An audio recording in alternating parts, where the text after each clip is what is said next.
in general, like first off, like we should probably break down like what a dark night of the soul is or a dark moment is, and then we can each share about one of those that we've gone through. First of all, like the darkness isn't bad. Mm-hmm. It's it holds an end of the spectrum. Yeah. It's part of the thing. This is something we learn in rainbow medicine, is that all of it, like the entire rainbow, is all of the light, all of the tones, all of the colors, all of the darkness, all of the brights. And so you need all of that to create the rainbow.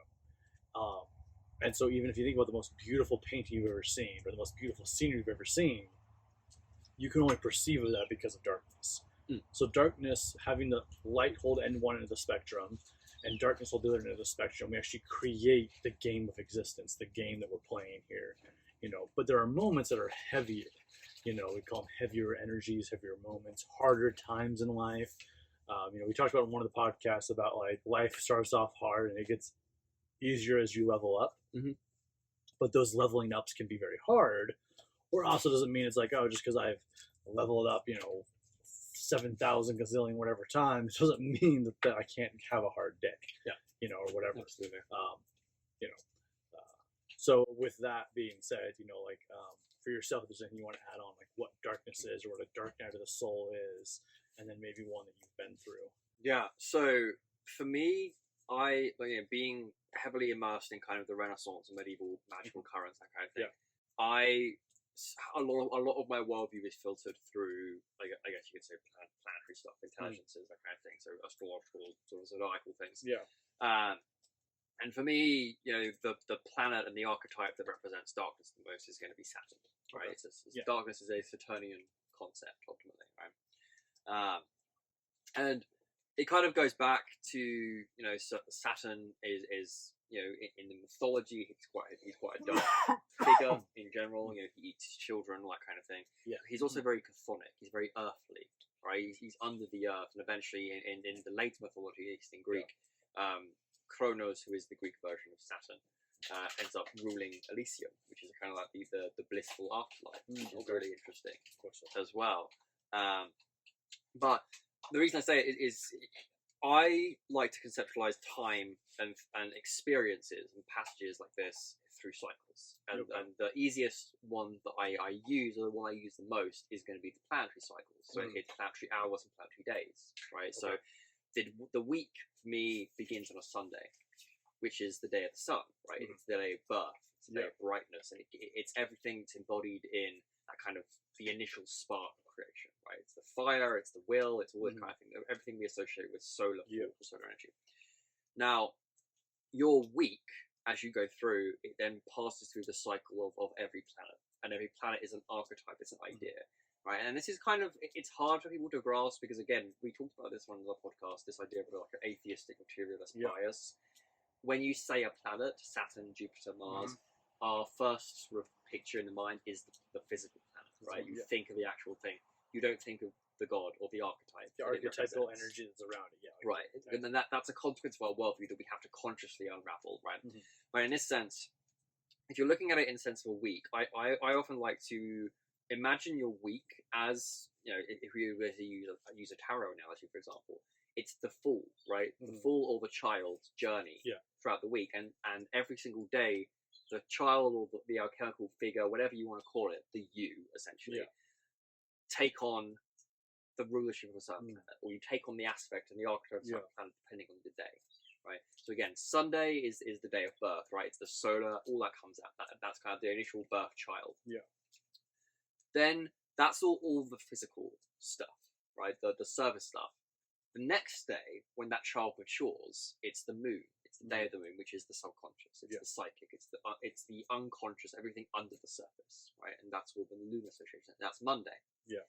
Then if we go via the week again, the next day is going to be Tuesday, which is ruled by Mars. Now, at this point, when you have the internal will and the external self, the next thing that comes up is kind of a juvenile, toddlerish phase, essentially, where us as people were like, oh, well, I have all this stuff inside of me, I want to get it out. I want to do loads of stuff. So you're kind of aggressively or assertively extending yourself, which is a very Martian thing, right? It's courage, it's aggression, but it's also very juvenile. It's very young. It's uncontrolled. Gotcha. Yeah. Right, and that's a Tuesday, right? And then it progresses and it goes into a Wednesday. Wednesday is the day of Mercury, right, which is intelligence, it's wit. So what happens is as you are expanding Mm-hmm. and as you are going through, and as this Martian child on the Tuesday is expanding and serving himself, he learns wisdom through his experiences, right? Through everything that he goes through, he learns that, and he embodies Mercury, which is the Lord of Wisdom. And then all of that together, all of the Sun, the Moon, and Mars together, all those archetypes, and Mercury with the intelligence to direct them, then becomes the Thursday, which is Jupiter. And Jupiter is that stable force, that stable king, right? It's that archetype within us that can establish our kingdom and what we want, right? That's the Thursday. And then, once that's all established, that then lays the groundwork for the enjoyment of the sensuality, which is the Friday, right? Which is the Venus day, and that is everything that starts attracting to us, right? And that's the end of the week, right? Then we get to the Saturday, which is the Saturn day, and that's the day of darkness, right? The day of the darkest powers. Now, darkness is not evil in this sense, but it's just the end of the cycle. All of that archetype, all of the figure that has evolved throughout the course of the week through those planetary archetypes, all of it goes back into the void, right?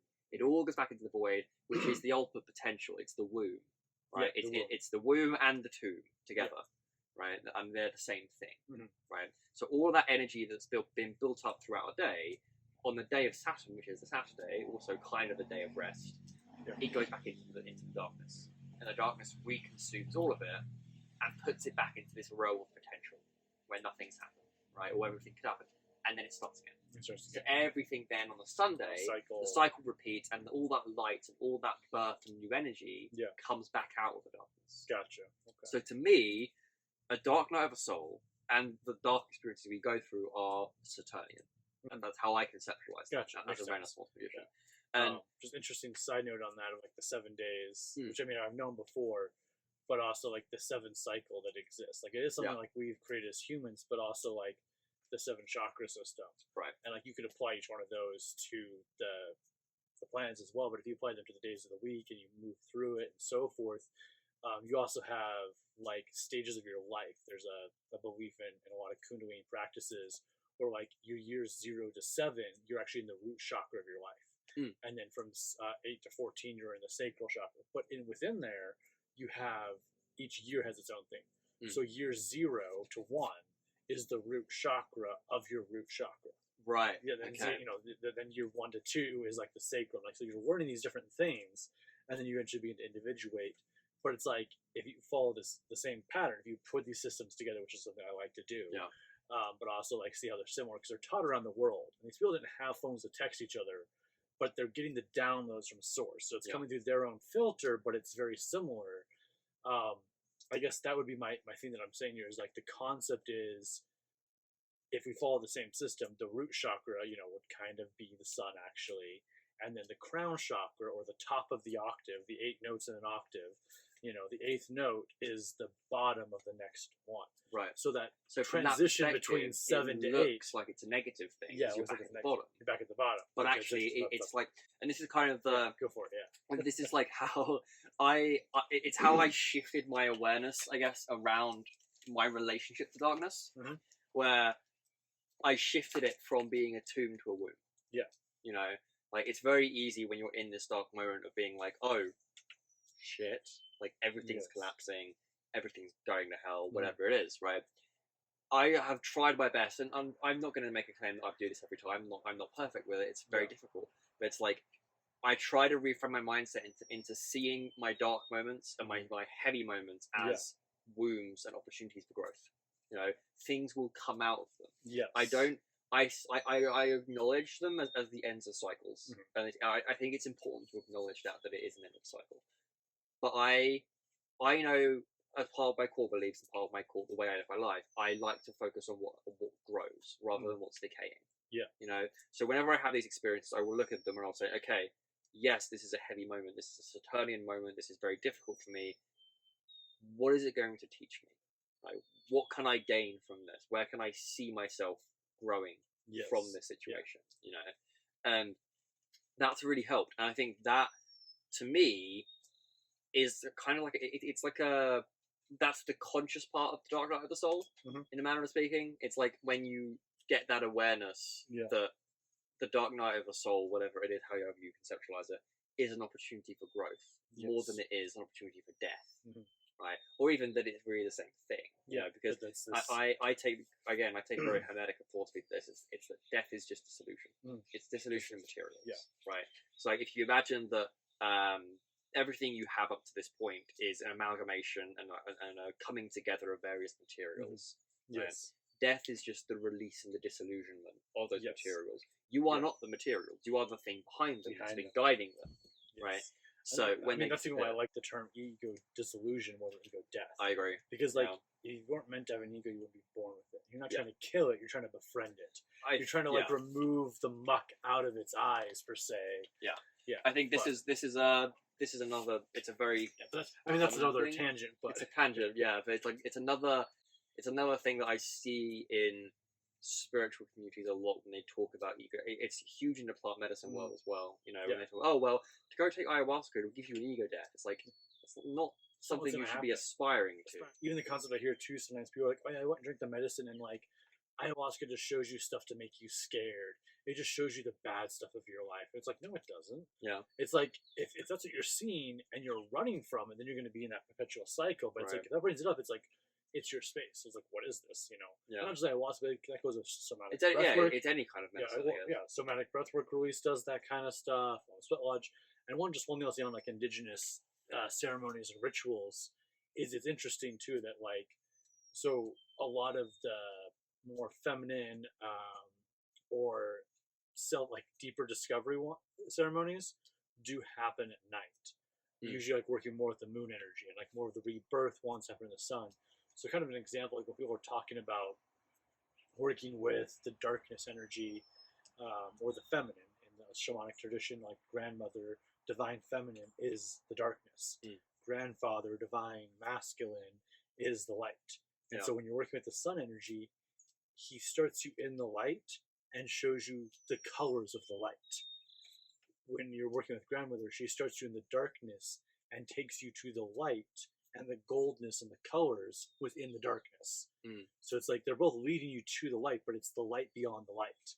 Right. You know, it's beyond what you can perceive of this light, like where it's like to that unspeakable zone, to that spone where you're like, there are no words for this experience. Right. There's just like it's even like the simplest way I can put it is try to explain what salt tastes like without using the word salty. Right. And try to explain what hunger tastes like without using the word hunger. Right. It's like you just don't know those experiences until you have them. And so that's kind of what that teachings is that there's like you're going into the realms that already exist, but then you're going beyond your already perceived notions of this is. You know.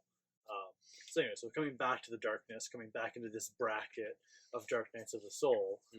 So going into a Centurion energy, going into that, you know, what is an example or a time you went through something? Yeah, I think the biggest, and this is like it embodies. I think this example I can give here is it also embodies exactly what I'm saying about the darkness being an opportunity for growth or being a wound. I think one of the darkest times in my spiritual journey was when I for the first time when I left my mentor. You know, I was mentored by someone from very young. So I got into this quite young when I was sort of 11, 12 years old. And I had a personal mentor from that time who was a very close friend, who was like a brother to me. And over time, you know, he trained me essentially for years. You know, we had a very close relationship. And as I grew, as I aged, I came to a new awareness that it just was not actually a healthy relationship. It was not a healthy mentorship. Yeah. He had a lot of work to do. You know, he had a lot of demons to face. I did as well, and it wasn't healthy for either of us. And it was I'm hesitant even now to call it that it was like an abusive thing. I'm not going to go that far, but there were, you know, colors of that, I suppose we should say. Shades and things of that. That aren't the prettiest to look at nowadays. But I think the darkest time in my life, or in the very least in my spiritual journey, I should say, was having the courage to walk away from my mentor. You know, and also at the same time, we spun it all kinds of ways, like whether it's the he abandoned me, I left, whatever it is, it doesn't matter. The point is, I was no longer with him in any capacity, right? Have that time of walking away, and not, or in the very least, giving up that kind of parental figure, that brotherly figure, and losing that, and also having to accept the reality that for the next stages of my life, I was on my own. That I didn't have a guide with me, that I didn't have a teacher, I didn't have someone there to be like, hey, is this true? And I liken it a lot of the time to how I think people will probably feel like when they leave a church, when they leave a community like that. It's like so much of your worldview and so much of your sense of authority, your version of the truth, is bound up in this institution, or in this person. In my case, like my mentor, he was the guy who I took everything to. I was like, well, I would read a text, I would do a practice. I would be like, hey, I read this. Is this true? Can you tell me, is this true? I projected that truth onto him. In the same way that the scripture does with Bible or whatever it is, right? Consciously choosing to walk away from that institution was the single darkest moment of my life. Because I in that moment, my entire world that I had built up since I was 11, 12 years old, like the one authority figure, the one sense, the whole semblance of truth that I had to let go of and walk away from. And that was me walking away into the unknown, the uncertainty. And there was no way of me, and I sat there and this happened when I was 16, 17, 18, in my late teens, and when it happened, I was like, I have no idea how to actually vet the truth. I have no idea what is true, and one of the things my mentor always instilled in me was this idea, and it's quite funny looking back at it. It's it was a despise and a hate for fluffy spirituality. It's the love and light, new age spirituality. He despised it, and I inherited that from him. So it's a whole interesting thing where it's I was terrified of myself being oh well, I'm just not even going to go into spirituality, because what if I go in and find something that's fluffy and new agey, and I think it's true? So I also lost the ability of self-discernment. I lost the ability to be actually no, it doesn't matter. I have the ability in myself to discern what is true for me, and I have the ability in the self-knowledge to be no, I know, or in the very least, I know how to find out if something is true. And it took me a very long time to work through that. And it's only now that I look back on it with hindsight that I'm that was a really, really difficult period in my life, because I had to let go of the one thing that was constant in my world, and go out on my own, and then basically reforge my entire spiritual practice for myself, which is that's what everyone does. This is the ironic thing. Everyone is always constantly building their own spiritual practice, but going from having somebody do that for you to do it yourself is a huge jump. It's a huge leap, right? And it's terrifying. Anyone who has ever left the church will know what I'm talking about, right? You are it's not just a belief system that you're leaving behind. It's a society. It's a society. It's a community. It's friends that I have. All this stuff I had to let go of. I had to go back into that Saturnian womb, ultimately, only to then wake up the next day and be oh, hold on, I'm totally free. I can totally go and find. I was oh, hey, I don't know the truth. Wow, I don't know the truth. Look at that. That gives me an opportunity to go and find it. That's an amazing, beautiful, wonderful experience of being a human being. My entire life can be devoted to the search for the truth. And I actually found. And that was also the thing also that kind of pulled me out of my dark night of the soul in that sense.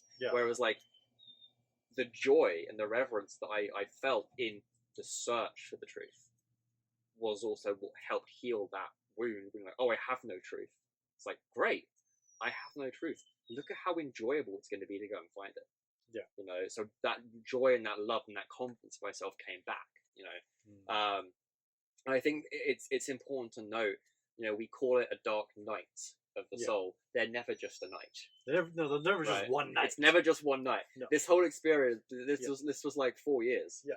Across, like, it was like 4 years of me being there, being like, holy shit, I have no idea what to do. I have no idea what to do. I have no idea what to do. I'm so lost. I'm so alone. I'm everything. And my mentor was, he also helped me deal with spirits. Mhm. Like entities and things that were coming to me that I couldn't conceptualize and that I was struggling with. Mm. So I was on my own, and I had to learn how to deal with spirits. On my own in that capacity.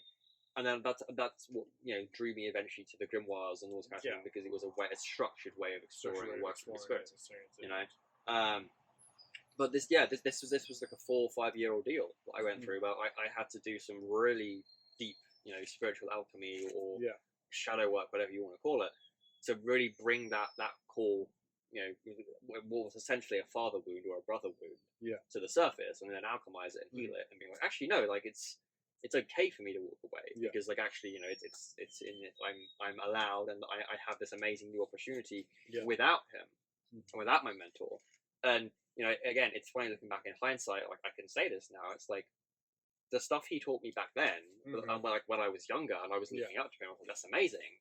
Like it's the stuff that I would teach like in the first week, 2 weeks of my courses now. Yes. So I'm teaching it, but also like it's not like when I learned it's not as deep as it's you thought. not as deep as I thought it was. But it was way deeper because I was way younger, and I thought it was way more than it was. And now I'm looking at it, and I know like I'm actually like I have basically 2 degrees at this point. Like I'm looking back and like I'm an expert in my field. I got this. Like I'm down with this. Like, I'm down with all of this. It's fine. No, exactly. But it's an interesting thing. So I think Dark Knight, like, that was definitely my Dark Knight experience. That was one of my darkest points. Yeah, absolutely. Beautiful. Thank you for sharing. And the flip around, the pull out, like the pulling yourself out of it, but like the recognition too. Like, wait a minute, what a beautiful opportunity. And that's really like this, I don't know if it's like a soul maturity or what, but it's like, that is something that's so powerful that we, like, again, we get to choose as humans to do this and experience it this way. But it's like, we can choose something to be a blessing or a lesson or a blessing, or we can choose to make it this huge thing that we have to face. We can choose to make it be like, we can choose to be a victim. We could be a victim our whole life if we want. Or we can like be like, yeah, that happened. It's like not just neutralizing something, not where you just like turn it into a neutral thing, but you can turn it into facts and lessons. It's a concept of like, yeah, like I, had breakfast this morning, and then we went and picked you up, and now we're recording a podcast, and then later we're gonna do some other stuff. It's like all of that are all just facts of the day. They all like do mean different things to me. There's different levels of excitement to each one. But from like the grand perspective, it's neutral. And it's like, but it's like, that's the way it flows in. And so you want to look at the dark things of life. It's like, okay, like how do they affect me? How are they there? Because even as you were sharing, like, I probably changed my Dark Knight like 4 times. Like, cause I was like, oh, this one's really good. Oh, that one's kind of that. And then I realized like a couple of them were real similar, where it's like, okay, this person betrayed me, and now I'm alone. And but I think like for me, one of them that really stood out that kept kind of pushing back is kind of like this. I mean, it's a heavier thing, and it was several years long. But it's like, so growing up, like I was raised Christian, like hardcore LDS, hardcore Mormon, and I've had 3 near-death experiences in my life, like 3 NDEs where I've left my body, had experiences, and like one of them was when I was 10, one was 21, the other was 32, and so it kind of happens almost every 11 years. The 32 one was like, I kind of knew it was coming, like I kind of started having these feelings, and it was actually kind of like agreed with spirit that, okay, like when I went to Peru on the 5th journey, this is when this is going to happen. That one was much more like a handshake agreement of like me and death picking a date and time to meet up. That's a whole different experience I'll talk about another time. Like that's a whole bracket on its own. Maybe not even a thing for you two. It might be like around the campfire kind of conversation. Yeah, sounds it. But but that's the thing too, is like, so bracketing back, so after my second one, with the LDS faith, they do this thing called a mission, where you go for 2 years to go share the gospel of Jesus Christ. You go knock doors, you call people, you give away Book of Mormons, you give away Bibles, you teach people, you baptize people. And so I went on one of these, when I was 21, And within like the first 4 months, we get in a car crash. I have a near-death experience, and like at this point, like I had bounced back and forth with the religion thing for a while. Like I'd been like, I don't believe, I do believe, I don't believe, I do believe. And then I'd been like, oh, I guess I believe. I guess Christ is real. I guess I gotta go share this message, share the good news. Plus, I like whatever else happened on my mission. If nothing else, it taught me more how to be a man and how to live on my own. It's like I had lived in apartments on my own.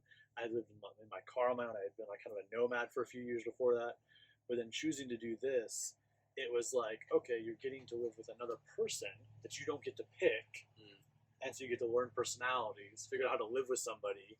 And then also, here you are in this apartment, and here's your very limited money. And then also, you're knocking on doors. You're meeting all these different kinds of families and different kinds of people, and having great experience. So the experiences alone, take all the religion stuff out of it, was great.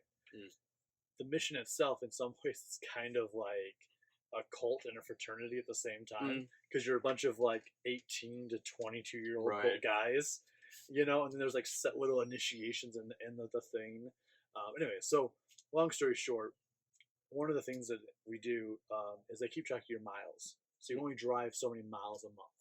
Right. But this is in 2011. And so there's this cool thing that Chevy Malibus do, that if you just put the car in neutral, it doesn't track the miles. So we would do this thing called cruising all the time, where you're like at the top of the hill, flip into neutral, you go down the hill. Yeah. So we're doing this, and we're coming down a hill, and there's this big tree that's actually blocking the stop sign. Long story short, we T-bone this truck. The truck goes over the car, and I suddenly realize I'm watching the car hit the truck, and the truck goes over the Chevy Malibu, and I'm watching it in the sky. Yeah. And I'm like, wait a minute, why am I up here? Yeah. And I'm like, crap, my body must be flying through the sky. And so I look around and realize, no, like I'm just floating. And so in this moment, I'm just there, and then this kind of like this like little like ripple opens in the like clouds. It's not like all, oh, here's angel. It's not like that. It's just kind of like, oh, there's something here I could go through. Like it's not like a portal. It's just like, oh, there's some kind of entryway. And this Native American guy that I actually met on my first NDE shows up, and he's like, I have more to tell, you know, like, come on, like, we have to discuss. So then I kind of know where I'm at, but I'm also like, this is happening again. Yeah. Like, and what the fuck does this mean? And I'm not going to go through the whole experience because it would take us, you know, hours, but like, the main thing that happened out of this, and this is what led into the Dark Night of the Soul, is like this amazing, cool experience. But at this time, you realize, like, I've lived my life of like a split personality kind of way, where it's like, I'd be a good Christian boy, and then I would go off with my friends and do like, you know, normal hooligan, teenage bullshit, smoke, fight, drink, you know, girls, all that stupid bullshit. So I'd like healed all this guilt and shame that came with that of like, oh, I'm a sinner. And so I'd healed all that. Well, not healed. I had repented of all that. Sure. And so I go in, and like one of the first things I'm experiencing is that like none of that matters. Like all of those are just ripples. Like I literally see every sin action I've done as giant rocks being thrown into the thing. And where I lied to somebody, where I opened the door for somebody, where I did something stupid like, you know, like got drunk and then like cheated on somebody, versus where I like told someone that they were awesome and amazing, all the rocks are the exact same size. They make the exact same amount of ripples. And it was just like, all of it's neutral. Yeah. And I was like, what the fuck? It's a bit of a shit moment. Yeah. And then I just had this moment where like Christ shows up, and he's like, I want you to know that like I am just a state. Like I'm a person, but Christ is a title. Which I'd already learned this in the church at some point, that like Christ is a title, Buddha's a Christ, Krishna's a Christ, White Buffalo Woman's a Christ. And then he kind of goes, there was actually 13 of us that were ascended masters. I don't know why they write all the stories about me. He's like, Judas was doing some pretty badass stuff.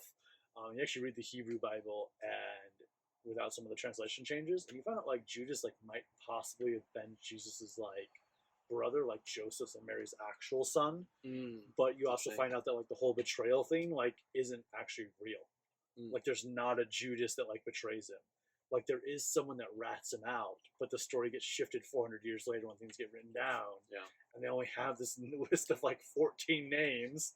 That they can't say it's Mary Magdalene. Okay, which one of you apostles is a shithead? Yeah. Like, but it reminds me of in the Nakamari, with the Gospel of Judas. That it's fairly famous right now, but like it's the idea that like Jesus, like or Judas is actually like the most reverent disciple. Yeah. This whole time I'm learning all this, I'm also learning like this is one small fraction Right, puzzle like one piece. thing of everything else. That's like sure. zooms out. Like I'm actually in conversation with Jesus, and like it zooms into a tiny little puzzle piece, and then I see all these other puzzle pieces, and it's like, okay. So, anyways, I come back from that pretty much really confused, as well as knowing that God doesn't fit in one box. Humans are trying to tell us who God is versus go experience who God is. And I keep having this phrase in my head of nature is my religion, the earth is my church, or something like that. There's something along those lines. And so just like this call to get into nature. So long story short, in the car crash, I pull every muscle in my back. And by pulling every muscle in my back, I'm in the hospital. There's no surgery needed. I'm wondering whether I should stay or go. And I feel this like the same thing that told me that God doesn't fit in one box is like you should stay. And so I'm like, all right, whatever. Well, I guess I'll stay. And I learned about breath work, meditation on my mission. But I was in this very confused state. And all these people I learned these extra things from, like meditation, breath work, kinesiology, were also members of the church. So then things begin to look like this, Christian thing fits into the box, and God must use chakras so to like grow things and create things, and so like everything's getting a little muddied. And so like in this muddiness, like it eventually just gets to this point where it's like, you know what, none of this really fucking matters. Like, and that's where I hit this darkness, was like just more confusion, more questions, no real answers. And at this time, like there weren't like tons of people on YouTube. It's like, it's like 2012, 13. It's like there's no one on YouTube really talking about this kind of stuff. And it's like Gaia TV doesn't even exist at this point. Right. So there's not a lot of information. So I'm just like reading books and I'm just getting more confused. And then I go through some other depression things, but I hit this point where it's just like none of this really matters. And so like it's not like a full atheist, but it's like this kind of like nihilist almost. Just like full nihilist of like why should I do anything? And it's during this time that I'm in such a deep depression that I'm not caring about myself, that I hit the point where I'm like, all I know is I don't want to die. I don't want to go to jail. And so that's kind of like the general energy that I'm hitting at. And so during this time, I end up at a best version of yourself training. And due to that, but it's like because I was in such depression, I put myself in a situation where somebody had to reach out and like recommend this program to me, got me into this program.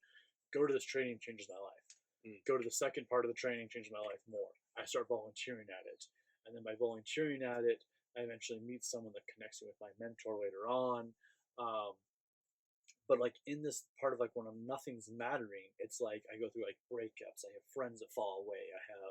So like there's a lot of people that just kind of fall out of my life, which just kept adding to this. Why does anything fucking matter? Yeah. And so what was actually happening from the thing is like I was raising my vibration away and learning more things, and people that didn't resonate with that were falling out of my life. Or there was also people choosing not great things in their life and getting themselves in trouble or passing away. And there was a good phase of like 4 friends getting in car crashes and dying within like a year. Yeah. And like all out of state, like not even the state I was living in, just like hear from third mouth person, oh yeah, by the way, Todd doesn't exist anymore. What do you mean Todd doesn't exist anymore? Right. So like there's all this, and it's like, well, what does any of that mean? Like if everything's a zoomed out picture and nothing matters, and what does death matter? And what was actually happening is like people were fading out of my life. And it's this whole other belief that I have now, which is a core belief of like parallel timelines. Yeah. Where it's like there are timelines going on at the same time. And I was actually leaving the timeline of like whatever would have happened after a mission. Like I would have gone for a mission, would have become some preacher in the church, would have whatever, become some apostle for them or something like that. That was the path I was on. Yeah. That's a whole other story. But like that timeline, I left that time, I was going to a different one. So people that weren't in this timeline or people that don't serve my path were passing away. Or not passing away, but were fading out of my life. Like a breakup or a friend not being around anymore, a friend not being like, I can't move it away, I'm not talking to you anymore. Stuff like that led to such depression that it wasn't until I went to these best version of yourself trainings and realized too that part of all of this was I didn't love myself very much. I didn't care less. I didn't want to die and didn't want to go to jail. That's not a very high level of life experience of life loving. Yeah. It's like I'm gonna have fun, I'm gonna drink, I'm gonna smoke, I'm gonna whatever. And so when I started loving myself, that began to shift, and then I started attracting people that did care. So then it's like they asked me if I wanted to volunteer, and eventually the guy that was facilitating those trained me to facilitate them myself, Right. and that led me to being a coach, and that led me to finding my mentor later in shamanism. And so it's like this deep depression of everything that was just darkness. Like if I had chosen to simply just be like, because it was like it was like the one time that anyone actually was like, hey, I think I could actually help you. Yeah. Everyone else just wasn't saying anything. Everyone else was just kind of fading away. It was just like, oh well, maybe like I don't know, maybe you just need to like camp more often. So I'm camping all the time. I'm doing mushrooms all the time. Like getting super baked on mushrooms and weed, and I'm like, yeah, that's fucking awesome when I'm high. Yeah, as when shit. you're high, but then when you I'm come high down. as shit in the mountain. Yeah. Learning a lesson that Ram Dass learns later. I was just gonna mention Yeah, this. Yeah. It's easy to be enlightened in the mountains by Right. yourself. When there's no distractions, like don't show me a yogi in like a Tibetan monastery who's like no distractions.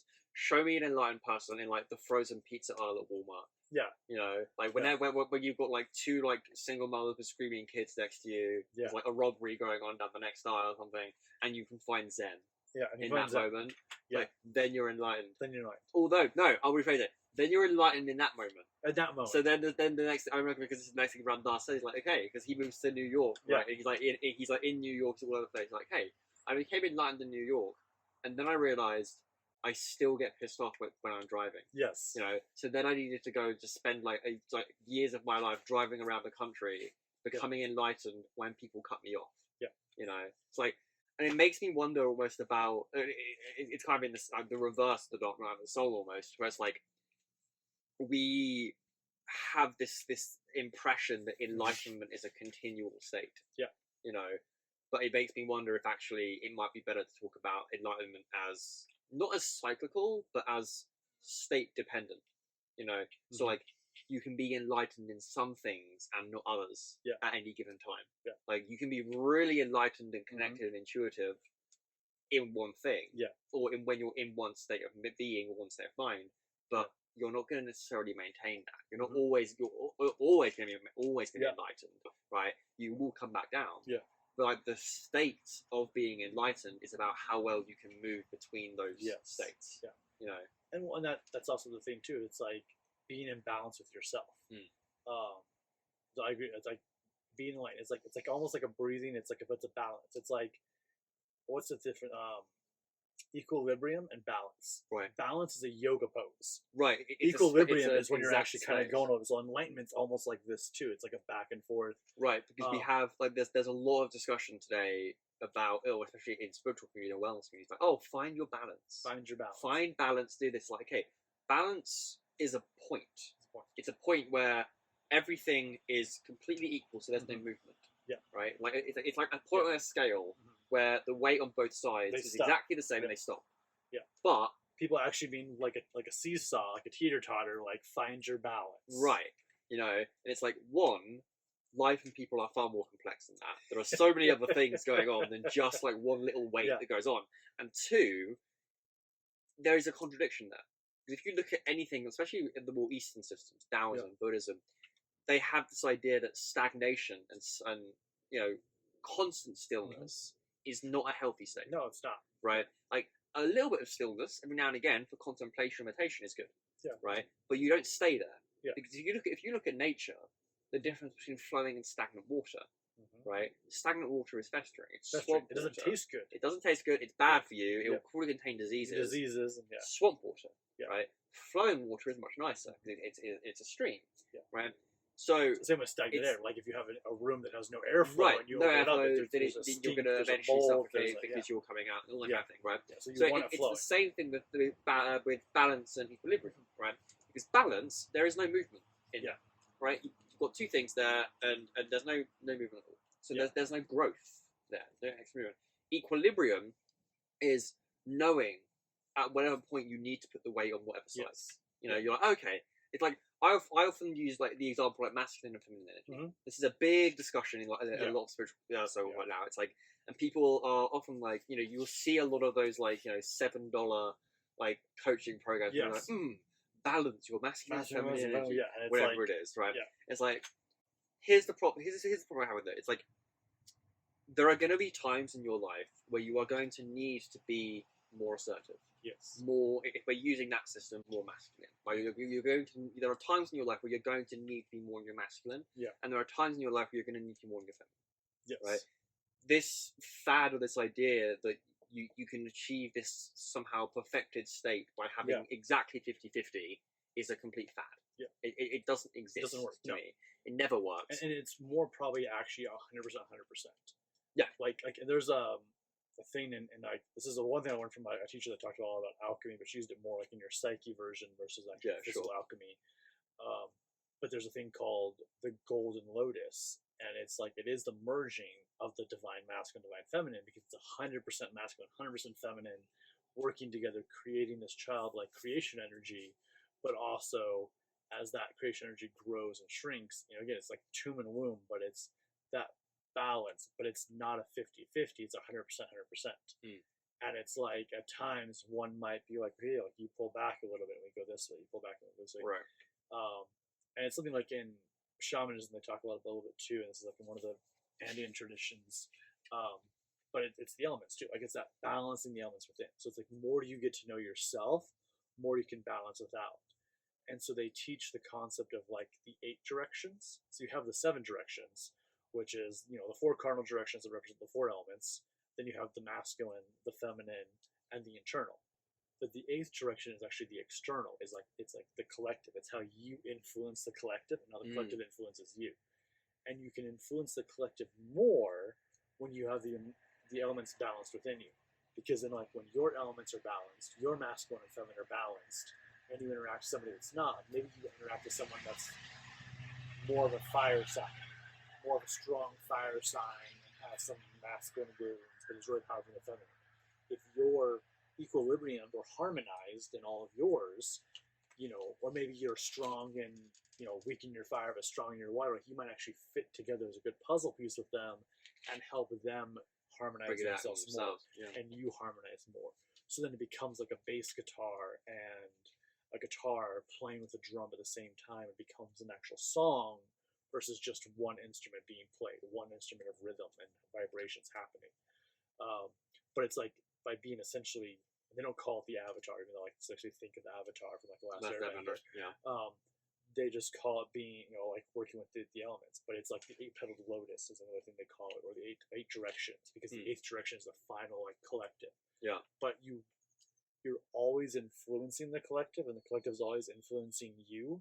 But you don't have full awareness until you have full internal awareness. Then the external matters. So it's just an interesting thing that balances and flows with this. And so this is the pull out of darkness, pull into light, and so forth. Right. Well, because one thing that's coming to me right now, I actually learned the other day. It was really interesting because you're talking about directions here. Yeah. The idea of the compass, right? And the compass appears in nearly every spiritual tradition, right? But the actual word itself, do you know the etymology of it? No, I do not. No. So the word compass, I think it's derived from the French and then ultimately Latin, but it essentially means to step together, right? As in to step in a direction together. That's it's like encompass, like we encompass. We step That's cool. together. That's what the word compass means, and like it's really interesting. Like when you apply it to like traditional witchcraft and maybe some shamanic traditions, right? When you're casting the circle, like in traditional British witchcraft, sometimes the circle is called a compass, right? So the process of creating a circle is called Halloran compass. Yeah. Or like aligning the compass, whatever it is. And the way you do it is you call the spirit allies, right? You call the directions, you call the elements, you call nature spirits, whatever it is, right? And in that context, it makes far more sense. Because like you are stepping together, you are creating a space by calling your allies and calling your spirit guides or whatever it is, right? Yeah. And then you do your work together, you direct your work with all of them together, and you step in the same direction. Yeah. That's the true meaning of compass. Interesting, yeah. I like that because it also like makes more sense with like a lot of the Native American traditions. Like you have the 4 directions, like the compass wheel. Yeah. That's like the black, yellow, red, and white connected. And there's a saying with it, like it's called the compass, but it is also to represent all people, is what it actually means. Like those 4 colors is all the directions, all the people, everything in harmony. And it actually does represent like the 4 major races, where you have the yellow is for our Asian friends, the white is for us Caucasian friends, the red is for us Native friends, black is for our African American friends. But also, again, coming to the elements, white man holds the fire. He has the technology. He has the spark. He has the thing that people like to sit around and conversate around. He always is advancing within the fire, which is like this evolution of spark and technology. The way that water, the way that the Africans work with water. No, sorry, it's the Eastern. It's the Asians, the way they work with water and teas and medicines and so forth, and how strong water and like the whole concept of be like the spirit of water with flow, with Tao, with Qi. All that comes from the East. Right. And then with the black, they work with they're the wind, like the way they wind, like the way they breathe. They can run for long distances. That's where even in our darker friends from Australia that have like the didgeridoo, like they have the breath, they have the power, they work with all the wind. And then the redskin or the Native Americans, we work with the earth, the land, the ground. We're connected with the nature, the animals, the trees. We actually understand that the animals and the trees are actually higher life forms, not lower life forms of us. We learn from them, but we're all Pachamama. So it's just interesting. Compass means to encompass, go together as one. And that's also in the it's like so it's just kind of cool. I know we had some other questions to go into too. I think one of them was something about spirit guides too, like our first guide. Yeah, sure. So I mean, we can go there. Just I said it. That may not be the exact next one, but that's fine. With this, what I mean by guide is our first non 3D human guide. So this could be a human-like guide that's of a different dimension. Could be an animal guide, could be a nature guide, could be a mental guide. But the first guide that came to you and just kind of like, I don't know, either how they showed up or who they are, what they mean to you, something you learned from them. It doesn't have to be all those, just one of those. Or, It's a very good question because I've had a few. I think. The first one that came through, I guess that was named. I guess I could put a name to, and I knew would have been Thoth. Okay. Ultimately, which makes sense. The more I've learned about my natal chart and everything, Mercury was my natal chart. A lot of my hermetic lots are in certain positions and that kind of thing. Thoth was really the first entity, the named entity that came through, whether it was in dreams or it was in, I don't know, just like I was learning about, I've always been learning about Egypt. It's always been an obsession. But he was always the one that spoke to me through texts. I would be reading text, and Thoth is the god of texts and writing in general. So I'm like, okay, he was always the first one that came through.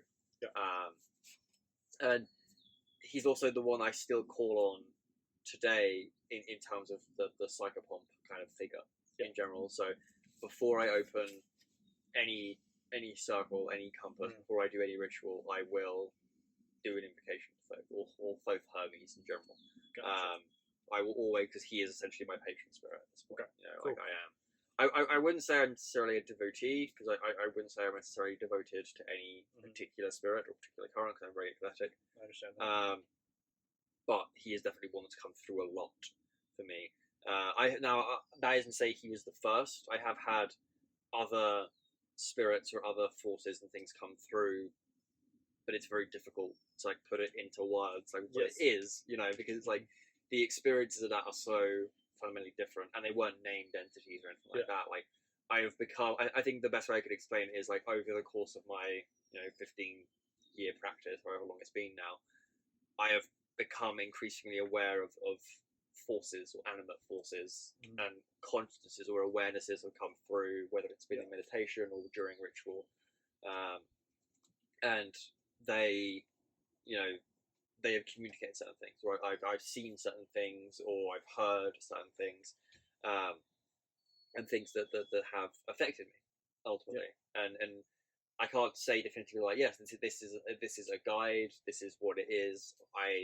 I tend to use the term guide very loosely. I say a guide to me is anything that gives me a lesson.